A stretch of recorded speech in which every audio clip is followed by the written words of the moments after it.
Hello दोस्तों, ALP की vacancy आ गई हैं। तो जो कैंडिडेट हैं दोस्त हैं वो फॉर्म के हमें किस जॉन से फॉर्म भरना चाहिए, ये उनके मन में डाउट था या क्वेश्चन था। तो किसी ने मेरे लिए कमेंट भी किया था, किसी ने फ़ोन भी किया था। तो मैंने उनको बताया था कि मैं जल्दी वीडियो अपलोड करूँगा। तो ये वीडियो है, पर आपको बता देता हूँ कि देखो, अगर आपको फॉर्म भरना है ना, जिस जॉन से आप फॉर्म भरने जा रहे हो उसके बारे में 2-3 चीज़ें देखना है। ऐसे नहीं कि बस आप वैकेंसी देख के या एक चीज़ देख के फॉर्म भर दो। उसके लिए आपको 2-3 चीज़ें देखना है। सबसे पहले, ठीक है, आपका चल रहा है कि वैकेंसी, ओके, इस बार वैकेंसियों की बात की जाए ना, तो वैकेंसी जितनी हमने उम्मीद की थी उतनी वैकेंसी नहीं आई है। वैकेंसी की संख्या कम है, तो इसलिए थोड़ा ज़्यादा इश्यू है कि हमें किस जोन से, जो सेफ जोन होगा उसी से फॉर्म भरना चाहिए, क्योंकि कंपटीशन इतना ही हो गया है। तो ठीक है, वैकेंसी आप देख रहे हो, ठीक है, वैकेंसी आपको देखनी है कि किस जोन से कितनी है। और एक दिख रहा है आपको उसकी प्रीवियस ईयर कट ऑफ, जो प्रीवियस ईयर कट ऑफ है वो क्या रही है, क्योंकि ये ज़रूरी है। अब जो आपको पता है ना कि कुछ जोन ऐसे हैं वहाँ से वैकेंसी कम हो या ज़्यादा हो, कट ऑफ ज़्यादा जानी है तो जानी है, जाती है, क्योंकि जो सही सही जगह पे एंड उनका ना हर बार कंपटीशन है, वहाँ से फॉर्म भरने वाले कैंडिडेट की संख्या ज़्यादा होती है, तो कट ऑफ सीधी सी बात है कि ज़्यादा जानी है। तो इसके लिए ना आपको जो सही जोन है ना वो इस वीडियो में बताऊँगा कि किस जोन से आपको फॉर्म भरना चाहिए। ऐसे एक ओनली एक ही नहीं, उसमें जो लगेंगे ना आपके लिए कंफर्टेबल। और बट अब जब आपको वैकेंसी देखना ना, तो देखो बहुत सी कोचिंग से या जो सर हैं वो बता रहे हैं, ठीक है, कि इस जॉन से, बट आपको ये देखना है कि जो सर ऐसे बता रहे हैं, ठीक है। मैं एग्जांपल देता हूँ, जैसे आपको दिखाता हूँ, जैसे ये वैकेंसी दे रखी है। अब यहाँ से मैं उठा लेता हूँ अजमेर जॉन को, ठीक है। तो अजमेर जॉन में आप देख सकते हो वैकेंसियों को, 86 है, ये जनरल की है, एएससी की है, एसटी की, ओबीसी, और ओवरऑल कैटेगरी वाइज दे रखा है डिवाइड, ठीक है। अब टोटल 228 वैकेंसी इसमें दिखा रखा है। पर अब आप में इसको देखना है कि कैटेगरी वाइज आपका कंपटीशन कितना रह सकता है, कैटेगरी वाइज आपकी जो वैकेंसी है वो कितनी है। और ये भी आपको शेड्यूल, अब सन किसी ने टीचर ने बता दिया आपको कि यूआर के अकॉर्डिंग, तो ओनली यूआर के अकॉर्डिंग बता दिया। यहाँ पे पता चल रहा है कि आपको एसटी की वैकेंसी ज़्यादा ही कम है, या ओबीसी की वैकेंसी कम है, या ईडब्ल्यूएस की कम है वैकेंसी, तो उससे ओबीसी एसटी ईडब्ल्यूएस को फॉर्म नहीं भरना है। उस हिसाब से वहाँ के देख के ना, यूआर की वैकेंसी अच्छी है तो यूआर वाले फॉर्म लगाएं। जब जैसे मैं बेंगलोर की बात करता हूँ, तो बेंगलोर से टोटल 473 वैकेंसी है, तो यहाँ से यूआर की भी वैकेंसी भी ठीक है। मैं बता रहा हूँ अभी एग्जांपल, यहाँ से ये नहीं बता रहा हूँ मैं कि फॉर्म आपको यहाँ से बनना है, पर एक एग्जांपल के तौर पे मैं बता रहा हूँ, ठीक है। जैसे अगर हम भोपाल की बात करें, तो यहाँ से आप देख सकते हो अनरिजर्व कैटेगरी की 145 वैकेंसी, टोटल 219 है, पर इसमें अनरिजर्व की वैकेंसी है ना वो अच्छी है, तो ये फॉर्म के लिए से सही रहेगा। तो इस पर हम बात करेंगे कौन सा सही रहेगा कौन सा नहीं। पर ये मैंने भी बताया है कि वैकेंसी आपको अपनी कैटेगरी के अकॉर्डिंग देखनी है।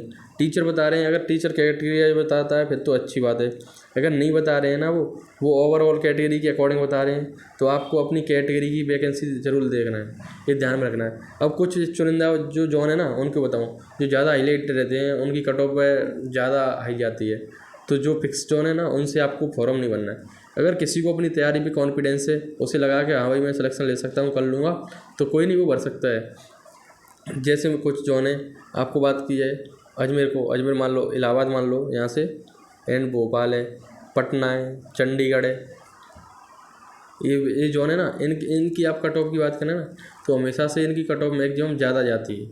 वो कई बार हो जाता है कभी कभी कि लो चली जाए नहीं, बट चांसेस रहते हैं कि अजमेर जोन है, चंडीगढ़ जोन है, पटना जोन है, और जो इलाहाबाद है, अहमदाबाद नहीं, इलाहाबाद है, जिसका नाम प्रयागराज के नाम से आ रखा है, तो यहाँ से कट ऑफ ज़्यादा रहती है, तो यहाँ से फॉर्म नहीं लगाना है। अब एक यहाँ पे कट ऑफ बढ़ने के चांस भी क्या रहते हैं। अब इससे पहले किसी का सिलेक्शन आरआरसी ग्रुप डी में, आरआरबी ग्रुप डी में हो रखा है, या एनटीपीसी में सिलेक्शन हो गया है, परंतु जब वो बेरोजगार बंदा था तो उसने फॉर्म ना अपना दूर से लगा दिया, गुवाहाटी से लगा दिया, जम्मू से लगा दिया, साउथ से लगा दिया, ठीक है। अब उसको वही वैकेंसी आई है तो वो चाहेगा कि मैं अपने घर के पास आ जाऊँ, अब उनके पास कोई प्रेशर नहीं है, हो जाए तो ठीक है, नहीं हो जाए तो ठीक है, तो वो भी कैंडिडेट फॉर्म भरते हैं।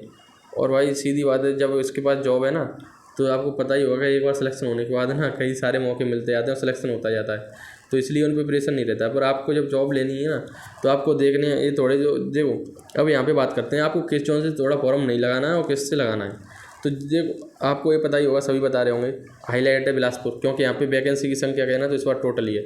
मैं इसमें टोटल ये भी बताऊंगा कि जो आपको CBT में जैसे CBT 2 के लिए जो कैंडिडेट बुलाया जाएगा CBT 1 में पास करने के बाद में, तो वो कितनों को बुलाया जाएगा, उस हिसाब से मैंने टोटल डाटा यहाँ पे आपके लिए तैयार किया हुआ है। तो ये आपसे देख सकते हैं, जो जितने जो CBT 2 के लिए कैंडिडेट बुलाए जाएंगे ना, वो CBT 2 के लिए ऐसे हम अहमदाबाद है तो यहाँ से 3570 कैंडिडेट को CBT 2 के लिए बुलाया जाएगा। अजमेर है तो यहाँ से 3420। ये भी आपको देखना है कि ओवरऑल टोटल वैकेंसी है ना, टोटल कैंडिडेट कितनों को ज़्यादा बुलाया जा रहा है। तो इससे क्या है कि जैसे अब कैंडिडेट जनरल फाइट करते हैं और अपनी वैकेंसियों को बढ़ा लेते, जैसे OBC है, SC है, ST या EWS, इनके लिए चांस है, ऐसे मौका मिल रहा है कि वो जनरल फाइट कर सकते हैं, तो इसमें वो उनकी वैकेंसी थोड़ा टोटल ज़्यादा होगा ना तो अच्छा है। और एक बार आपने प्री पास कर लिया ना, तो जो भीड़ है ना वो भीड़ तो दूर हो जाएगी। उसके बाद में जो चुनिंदा बंदे होंगे वही CBT 2 में आते हैं। उसके बाद में जो तैयारी, फिर तो पता ही होगा कि अच्छा कंपटीशन रहता है। आप अपनी तैयारी ना सभी बंदे पढ़ते हैं, जिसने अच्छे से तैयारी कर ली उसका सिलेक्शन हो जाएगा। तो सबसे पहले आपका टारगेट CBT 1 में जगह बनाना है। और CBT 1 में अभी आपको बताया कि ट्रेड वाला जो टेस्ट होता है वो CBT 2 के साथ में होता है, प्री के साथ नहीं। प्री ओनली आपका 75 क्वेश्चन का होगा, तो इस पर आपका फोकस होना चाहिए। आपको CBT 1 है ना वो क्वालिफाई करना है। तो बता दूं जो यहाँ से बिलासपुर, तो बिलासपुर से देखो वैकेंसी भी ज़्यादा है और फॉर्म भी ज़्यादा फिलअप किए जा रहे हैं। तो यहाँ से आपको ना फॉर्म से वैसे फॉर्म नहीं बनना है। एक चंडीगढ़ है, इसको आपको छोड़ देना। एक अजमेर है, वो बता ही दिया मैंने आपको। एक भोपाल है। अभी भोपाल से वैसे बताएं तो इतनी फॉर्म नहीं गए हैं, परंतु भोपाल की कट ऑफ भी ज़्यादा जाती है। तो मैं अपने अकॉर्डिंग बता रहा हूँ कि जितना आपको बनना चाहिए। इसके बाद में आपको बताता हूँ मैं नेक्स्ट रो। जैसे मुंबई की बात की जाए ना, तो आपको मुंबई से भी आपको बता दें कि कट ऑफ है ना ज़्यादा जाने के चांसेस हैं, तो मुंबई से आपको फॉर्म। और एक जो कल कोलकाता, तो कोलकाता तो ठीक है, वैकेंसी भी अच्छी है, बट एक इश्यू ये होता है क्योंकि इधर से आपको बताएं बिहार और मालदा में अब ये है, इधर कोलकाता है, मालदा है, पटना है बिहार में। तो जो बिहार वाले कैंडिडेट हैं वो अपने पहले तो बिहार में ही फॉर्म भरते हैं, उनकी तैयारी अच्छी होती है। तो जिनको थोड़ा डाउट होता है ना, तो वो अपने पास में जाते हैं इधर कोलकाता की साइड को, वो फिर इधर नहीं आएंगे, वो कोलकाता साइड में जाएंगे। तो वहाँ से थोड़ा कंपटीशन इसलिए बढ़ जाता है। पटना से नहीं बनना है आपको, प्रयागराज से भी नहीं बनना है, क्योंकि वैकेंसी भी कम है और कंपटीशन भी ज़्यादा है। एक मुजफ्फरपुर है तो यहाँ से भी नहीं, यहाँ से ज़्यादा लो वैकेंसी है, यहाँ से भी आपको बचना है, ठीक है। इसके बाद में अब आपको बता दूँ ना कि जो आपके लिए सेफ जोन कौन सा रह सकता है, थोड़ा मैं कैटेगरी वाइज भी बताऊँगा। अब यहाँ जो कोलकाता जोन की मैं अगर बात करूँ ना, तो टोटल वैकेंसी 345 है। इसमें टोटल ना 5000 प्लस कैंडिडेट को CBT 2 के लिए बुलाया जाएगा। तो यहाँ पे अगर आप जहाँ रिजर्व कैटेगरी की बात करें तो 185 वैकेंसी है, जो सही है। तो अनरिजर्व वाले कैंडिडेट यहाँ से फॉर्म फिलअप कर सकते हैं। OBC वालों के लिए थोड़ा अच्छा नहीं है, क्योंकि वैकेंसियों की संख्या इतनी नहीं है। एक ST की बात की जाए तो वो भी कैंडिडेट यहाँ से फॉर्म भर सकते हैं। SC की बात की जाए तो वो भी भर सकते हैं। और उसके बाद में अब यहाँ से हम बताएं आपको कि और आपको कहाँ से फॉर्म भरना चाहिए। अब रांची, हाँ, तो रांची से अगर कैटेगरी वाइज बात की जाए ना, तो यहाँ से अनरिजर्व के लिए से इतनी वैकेंसी ज़्यादा नहीं है और इतना हाईलाइट जो जोन नहीं है, तो यहाँ से आप फॉर्म लगा सकते हैं। और ख़ासकर ना जो जिसके लिए जैसे कैटेगरी वाइज बात की जाए ना, तो यहाँ से SC के लिए भी सही है मौका। SC वाले कैंडिडेट यहाँ से लगा सकते हैं। 32 वैकेंसी है, आप यहाँ से अपना फॉर्म लगाएंगे तो कंपटीशन इतना नहीं रहेगा। तो आप देख लेना, SC वाले कैटेगरी के लिए भी अच्छा मौका है यहाँ से। और उसके बाद में जो भोपाल है, अब जैसे मैं बताऊँ, अगर आपसे जैसे भोपाल दे रखा है WCR एंड WR, तो जब आप फॉर्म भरने जाओगे ना, तो वो आपसे मांगेगा कि आप भोपाल WCR से भरेगा WR से। तो आपको उस टाइम में ना उसमें WCR और WR दोनों को फिलअप करना है। तो आप जो दोनों WCR और WR वाली वैकेंसी है ना, दोनों के लिए एलिजिबल होंगे, इसका विशेषकर से ध्यान रखना है। अगर आप WCR से भरोगे तो उसी वैकेंसियों पे अवेलेबल रहोगे, जैसे UR की 145 है तो वही पे। अगर तुम WCR और WR करते हो तो 145 एंड 35 टोटली आपके लिए एलिजिबल होंगे। तो ऐसे ही बनना है, जैसे किसी में डबल है उसके लिए, जैसे बिलासपुर में CR SC CR है, तो आपको टोटली दोनों को कमांड करना है और क्लिक करना है। तो इसलिए आपको 2 जगह से वैकेंसी भी ज़्यादा मिल जाएंगी, ठीक है। अब जो मैंने बताया जैसे साउथ है, तो साउथ में भी ना अब हमारे जो नॉर्थ साइड से क्या है फिर सोचते हैं बंदे पिछली बार का जो कट ऑफ का रिकॉर्डर है तो थोड़ा कम रहता है। अब की बात करें तो रेलवे में भी कट ऑफ अच्छी गई है साउथ से, और NTPC एंड ग्रुप डी दोनों में अच्छी कट ऑफ गई है। तो इसलिए बहुत से कैंडिडेट सोच रहे हैं कि साउथ से ही कट ऑफ कम रहेगी, तो इसलिए इस बार बढ़ गई, ज़्यादा फॉर्म जाते हैं तो थोड़ा बचें। एक जो गुवाहाटी है, तो गुवाहाटी से आप फॉर्म लगा सकते हैं। गुवाहाटी किसके लिए सेफ है? गुवाहाटी जो की बात की है ना, तो किस कैटेगरी के लिए सेफ है? जो 17 वैकेंसी आप देख सकते हो ना, इनके लिए गुवाहाटी अच्छा है। जो 17 वैकेंसी हैं तो गुवाहाटी में आप ओबीसी के लिए अच्छा है।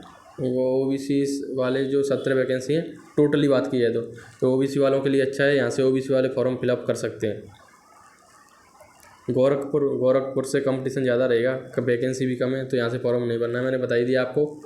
उसके बाद में भोपाल से वैसे आपको बताया जाए ना, तो अनरिजर्व कैटेगरी की वैकेंसी काफ़ी ज़्यादा है। आप यहाँ से देख सकते हो बेंगलोर और भोपाल। तो देखो वैकेंसी 180 है, यहाँ पे 186 है अनरिजर्व की। टोटल यहाँ पे 400 प्लस है, यहाँ पे 200 प्लस 300 की समथिंग है ये मान लो। फिर भी 186 यहाँ पे 180, तो भोपाल ना अनरिजर्व कैटेगरी के लिए अच्छा है। आप यहाँ से फॉर्म अनरिजर्व वाले लगा सकते हैं। एक एसटी कैटेगरी के लिए भी अच्छी वैकेंसी है यहाँ से। और जो एसटी के लिए वैसे एसटी के लिए नहीं है, जो एसटी के लिए यहाँ पे कट वैकेंसी है तब 30 1 मिनट ना। एससी की वैकेंसी है ना, वो यहाँ से 30 है। तो एससी वाले कैंडिडेट भी फॉर्म लगा सकते हैं, क्योंकि वैकेंसी उनका देखा जाए तो अच्छा है। और उनके लिए ज़्यादा अच्छा कहाँ से अगर बताएं तो एससी के लिए बेंगलोर से अच्छा है, अच्छी वैकेंसी है बेंगलोर से, तो वहाँ से फॉर्म लगा सकते हैं। इतनी हाईलाइट भी नहीं है, तो यहाँ से आप फॉर्म लगा सकते हो एससी वाले कैंडिडेट। अब टोटली एक बार आपको बता दूं, जो भुवनेश्वर की भी बात की जाए तो इतना हाईलाइट जोन नहीं है और वैकेंसी भी अच्छी है। जहाँ पे आपको बताऊं, देखो एक तो एसटी कैटेगरी के लिए भुवनेश्वर जोन की ना वैकेंसी को देखा जाए तो अच्छा है। एसटी वाली कैटेगरी के लिए भुवनेश्वर से आप कट ऑफ फॉर्म लगा सकते हैं, अच्छा है। और यहाँ से जो अनरिजर्व की इतनी वैकेंसी नहीं है, पर मतलब ये है कि हाईलाइट जोन नहीं है इतना, तो अनरिजर्व के लिए भी ठीक है। और एसटी के लिए और इधर ओबीसी के लिए भी अच्छी वैकेंसी है यहाँ से, तो फॉर्म लगा सकते हैं। टोटली जो जोन मैंने बताया ना आप यहाँ से। और एक बात मैं फिर आपको बता देता हूँ, आपका फॉर्म एक बार फिलअप हो जाए तो उसको आपको ये नहीं सोचना है कि भाई यार मैंने यहाँ से फॉर्म भर दिया, मैंने गलती कर दी, मेरे को वहाँ से भरना चाहिए। तो फिर तो बस आपको ना अपनी तैयारी में लग जाना है। और भाई देखो पता नहीं आपका एग्ज़ाम जल्दी होने की संभावना है, तो जल्दी अब आप सोचते रहोगे कि यार मैंने यहाँ से भर दिया, वहाँ से भर दिया, गलती कर दी, तो वो नहीं। आप अपनी तैयारी में लग जाए। जैसे ही आपका प्री पास होगा ना, अब शुरू में मैं आपको बताऊँ ना, आपका मेन फोकस होना चाहिए जो प्री और मेंस का कॉमन कोर्स है। क्योंकि आपका ट्रेड वाला ना वो क्वालिफाई के लिए होता है, और ट्रेड है ना कहाँ भी ऐसे इतना जीबी पेपर नहीं आता, खूब मीडियम पेपर आता है ट्रेड वाला भी। पर अभी जो आपका फोकस है ना, वो होना चाहिए मेन प्री पेपर पे। प्री एग्ज़ाम के बाद में इतना टाइम मिलता है, आप ट्रेड को कवर कर सकते हो। बट ये है, अगर आप ट्रेड को पढ़ रहे हो ना, तो साथ में पढ़ सकते हो, कम पढ़ लेना। बट ये है कि आपका मेन फोकस होना चाहिए प्री के सिलेबस, क्योंकि जो प्री में पूछा जाएगा वही मेंस में पूछा जाएगा, तो वही आपके लिए ज़रूरी है पढ़ना, ठीक है। और ट्रेड को आप अपने अकॉर्डिंग लगाते चाहिए, एक चैप्टर को क्लियर करते जाइए, इतना बड़ा सिलेबस भी नहीं है। और जो भी मैंने भी जो वैकेंसी थी ना टेक्नीशियन प्री, तो जब मैं 12th से था, IIT वगैरह मैंने की नहीं है, 12th PCM से मैंने दिया था, तो मेरा टेक्नीशियन प्री पेपर पास भी हुआ था। और मैंने ट्रेड को भी फाइट किया था, ट्रेड वाला एग्ज़ाम भी।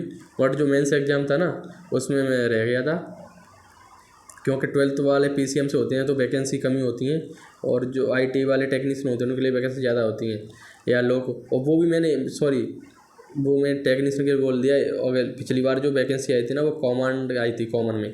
इस बार ALP की है, तो ALP के लिए फॉर्म नहीं भर सकते PCM वाले, IIT होना ज़रूरी है। तो वो मैं टेक्नीशियन के बता दिया, क्योंकि मैंने प्री पास किया था और मेंस में जो मैं फाइनल मेरिट में रह गया था, क्योंकि उस पर थोड़ी वैकेंसी कम होती है PCM के लिए। और भी जो ट्रेड के बारे में ना मेरे को हेल्प लगेगी, तो मैं छोटी वीडियो अपलोड कर दूंगा जॉब से, जैसे ही मेरे को टाइम मिलेगा, तो मैं अपनी ऐसे फ्री रहा करूँगा जब भी, तो थोड़ी बहुत हेल्प कर दिया करूँ। और कोई भी डाउट हो आपको, तो आप बस मेरे को मतलब कमेंट कर सकते हो वीडियो में, और भी कोई वीडियो बनानी हो तो इसके बारे में पूछ सकते हो। मैं आपके लिए मतलब जितना टाइम मिलेगा, मैं जैसे ही टाइम मिलेगा आपको रिप्लाई और कमेंट या नई वीडियो आपके लिए अपलोड करता रहूँगा। तो जय हिंद दोस्तों, बस अपनी पढ़ाई लगातार करते रहिए। जय हिंद दोस्तों, और वीडियो को लाइक एंड चैनल को सब्सक्राइब कर लेना भाई। कोई भी अपडेट मिलेगी एग्ज़ाम से रिलेटिव या कोई भी, तो मैं आपको गाइड करूँगा। और SSC GD वाले भाइयों, आपके लिए भी वीडियो आएगी आपके एग्ज़ाम में, क्योंकि आपको पता है, मैंने बता रखा है कि मैं ITBP को छोड़ के आया हूँ, रिजाइन किया है, और अब मैं रेलवे में TC के जॉब में हूँ, TT वाली में। तो जय हिंद दोस्तों, चैनल को सब्सक्राइब कर लेना, वीडियो को लाइक करना।